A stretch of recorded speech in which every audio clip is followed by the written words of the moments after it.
Yahoo! Hello, hello, hello mga masters and mga ka-G! Good morning, good morning, good morning, good morning po sa inyong lahat dyan sa Pilipinas at sa buong Asian countries.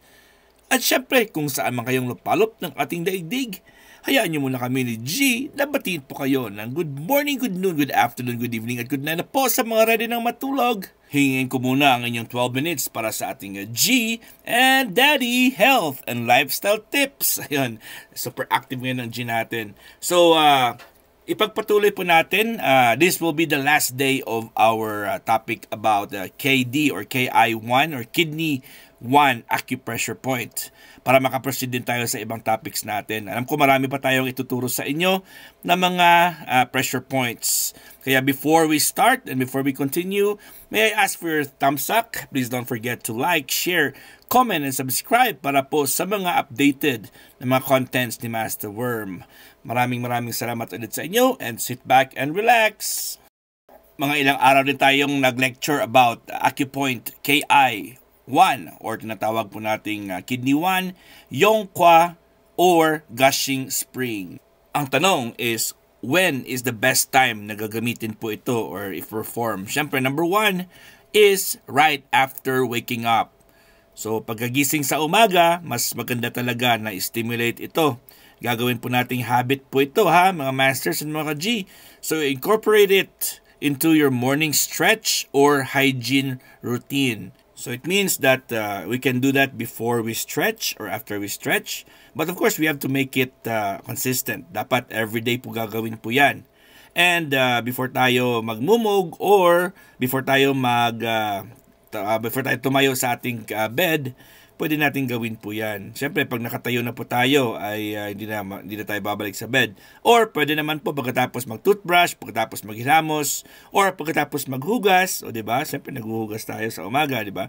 Lalo na sa mga girls, diba? So, take note, importante lang talaga na consistent tayo. So, pag inumpisahan mo na siya, as much as possible, gagawin po natin ito araw-araw. This is to get its best result. Bago din po tayo pumunta sa ating trabaho or mga meeting, mas maganda din po ay gagawin po natin ito.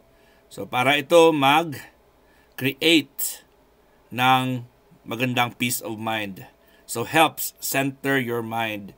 So nakaka-focus tayo ng mabuti. Pag relax tayo, syempre pag meron tayong mga bigating mga meeting or nasa very stressful tayo na work, siyempre, yung katawan po natin, yung brain po natin is always gonna be tired. So, with the help of stimulating this KI1 point, ay mag-prepare po tayo para pagdating po natin sa ating work or pag meron tayong mga important na mga meetings, ay yung mind po natin ay nakasenter na talaga sa ating trabaho. Parang relax na relax po siya at suitable na po siya for working environment. Ang number 3 po ay very useful din po when it comes sa mga mahihilig dyan mag-travel. Mga long travels po dyan. Ako po, honestly, ilang beses na po ako mag-travel ng long hours. Siyempre, pag nandito ka sa ibang bansa, pag umuwi ka ng Pilipinas, sa amin is 13 hours ang eroplano. O, diba? 13 hours. Kami din po, kung minsan ay nagto-travel, long drive din po kami from sa lugar namin dito sa El Paso going to Las Vegas, Nevada, which is around 10 hours and a half maximum, minimum po yan pag kami po ay hindi nag-stop over. Pero syempre, dahil tayo ay kailangan din pong kumain, kailangan din po tayong mag-bathroom break at mag-stretch, usually ay naaabot po kami ng 12 hours or 12 hours and 15 minutes maximum sa pag-travel lang po. So, syempre, ilang oras din ba tayo nakaupo dyan? So, that's the best time to perform the KI1 stimulation. So, kuha kayo dyan or kung kaya nyo naman gawin yan by using your own fingers or using your own knuckles or using your own hands. Or, kung meron po kayong mga tools po dyan, like washa or those rounded tip na mga acupressure tools. Ayan po, pwede nyo pong gawin po yan kasi it is ideal for long flights and road trips where energy and clarity are needed. Lalo na po kung nagdadrive ka. Kasi pag nagdadrive ka, hindi pwedeng antok-antok lang. So, diba, KI1 is known for giving energy at mag-circulate po yung energy mo. So very, very good point po yan sa travel. So ika-apat natin is feeling overwhelmed. Ayan, pag sinabi natin feeling overwhelmed, yun po ang feeling natin pag hindi tayo prepared sa isang bagay. Yung parang nasa isang environment na kumbaga unexpected mo at biglang nag-accumulate po yung mga situations na yan at hindi po na-process ng iyong isip. So your brain wasn't able to prepare for that particular special event or that particular occasion. So it means that you got overwhelmed. So hindi ma-process ng iyong brain. So that's the best time when you feel overwhelmed, you can stimulate your KI1. And the purpose of that is to calm the nervous system and grounds scattered energy. So magiging more relaxed ka at magiging more confident ka kasi once na mag-gather ng energy mo, kasi nakascatter yan, so once na-gather na yung energy, internal energy mo, meron ka na pong makakapag-deep breathing ka na, makakapag-decide ka na, mas clearer ang iyong memory, ang iyong mind, at syempre yung decision making po ay magiging mas maganda din. So this is really good when it comes sa mga na-overwhelm or nagulat sa mga sitwasyon na hindi po kayo prepared. So yun po, pag meron kayong mga ganyan, automatic po ay hanap kayo ng isang corner dyan, stimulate nyo na po yung KI1 nyo.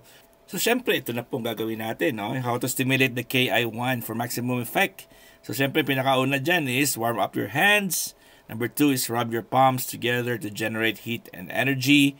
Review lang po ito na-discuss natin ito kahapon. Yung number 3 is apply firm pressure. Pag sinabi natin firm, kailangan po lagay stable at hindi siya masyadong masakit at hindi siya masyadong light. So medyo stable lang talaga ang pressure niya. So use your thumb or knuckle to press into the KI1 point on one foot. Isang paalang muna. So syempre, apply firm circular pressure for 1 to 2 minutes. Ayun po yung the way paano po natin stimulate yan. So this should be done on both feet. Okay, so sabi dito is repeat on the other foot. And number 6 is switch to the other foot and repeat the stimulation.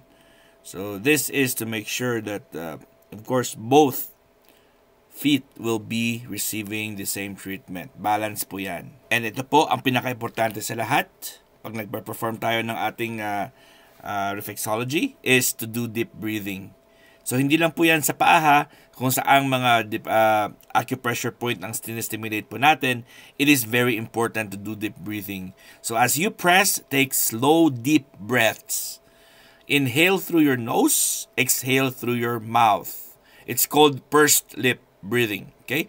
So parang pinapatay mo po yung apoy sa kandila. Yun po yung pag-exhale natin. So this enhances the chi or energy flow and helps you stay relaxed yet alert. Importante po yan talaga. Para talaga ma-maximize natin ang effect nito is we need to be consistent. So daily practice improves long-term benefits. So pag everyday natin ginagawa to, ay mas maganda din yung mga benefits long-term din po. And of course, don't rush. Take your time when stimulating the point. Okay, wag magmadali Kailangan tamang point yung iyong sinistimulate, mga masters and mga ka-G. Tandaan din po natin to use both thumbs if possible. Okay, so this is for stronger pressure. Use both hands if you're comfortable. Okay, so kung kayang-kaya nyo po sa inyong position dyan, gamitin yung dalawang kamay nyo or dalawang mga thumb nyo or involved nyo talaga yung dalawang kamay nyo po kasi iba yung pressure pag dalawa talaga compared sa isang finger lang po, yung isang thumb nyo lang gagamitin nyo. Okay, so bear in mind na kung kaya, gawin nyo po using your both thumbs. Pwede din po tayo gumamit ng foot roller. Okay, nakakita na ba kayo ng foot roller na to? So maraming mga options, maraming mga designs ng foot roller. And this is just one of the basics that I found in a picture. Okay, so these tools are designed to target pressure points like KI1 with ease. Okay, so ito po ay hindi lang po ito sa buong paa, pero pwede nyo po talagang itutok lang yung K1 na point dyan. You can also use the corners, you can use also different parts of that foot roller. At iro-roll nyo lang po yung inyong paa dyan. And makikita nyo po may mga marks po dyan sa paa nyo pag tinignan nyo yung inyong paa. Kasi yun po ay sign na natusok mo yung mga point na yan. So, kailangan mo talagang lagyan ng pressure. That is to open up blockages and of course, to enhance circulation at syempre, matanggal din po yung stress sa particular point na iyong tinututukan. Ito po mga masters, di ba? We're getting clearer na. Ayan, patapos na po tayo sa ating lecture. At ako'y lubos na nagpapasalamat talaga sa inyong mga love and support. Okay, since ako'y nag-start sa ating G and Daddy Health and Lifestyle Tips. For the final thoughts, ito po mga masters and mga ka-G, if you're looking for a simple, natural, and effective way to combat morning fatigue and headaches, look no further than your own feet. Nasa paalang pala natin ang solusyon mga masters and mga ka-G. Ayun, so excited na rin po ako dahil at ako very, very happy at na-share ko po ito sa inyo. Stimulating the KI1 point can ground your energy, improve mental clarity, and set a positive tone for your entire day. Nakakapag-change ito ng mood, nakapagdagdag ng energy, at of course, nakapag-improve ng health natin. Alright, mga masters at mga ka-G, hanggang dito lang po tayo ha. At ako'y lubos na nagpapasalamat talaga sa inyong love and support. At 12 minutes lang kasi tayo everyday. So, yun po. Salamat talaga sa inyong suporta sa ating G and Daddy Health and Lifestyle Tips. Kita-kits ulit tayo bukas, mga masters and mga ka-G. At please don't forget to like, share, comment, and subscribe dito po sa ating channel, Master Worm. Again, this is G and your one and only Master Worm. God is great! Yahoo!